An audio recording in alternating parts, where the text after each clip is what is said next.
অনেক ভাই কমেন্ট করছে, অনেক ভাই কমেন্ট করছে ভাই। গানপাত লেখছে ভাই, কি লেখছে ভাই এটা দেখে কি হয় দেখা যাবে। আমি কোরআনে হিসু নাউজবিল্লাহ আস্তাগফিরুল্লাহ। ভাই এই মানুষটা কে ভাই? এই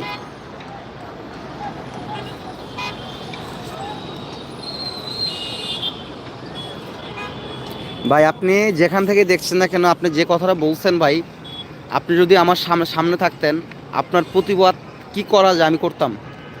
আপনি অনেক খারাপ একটা কথা বলছেন ভাই। আমি লাইভের মধ্যে বলতে চাচ্ছি না। ফার্দার নেক্সট টাইমে আমাদের লাইভের মধ্যে এসব ইসলাম নিয়ে, আল্লাহর কোরআন নিয়ে কখনো এসব উল্টাপাল্টা মতো কমেন্ট করবেন না ভাই। আমি আপনাকে সাবধান করে দিলাম। অ্যাটলিস্ট আমার ইউটিউব লাইভে করবেন না আপনি।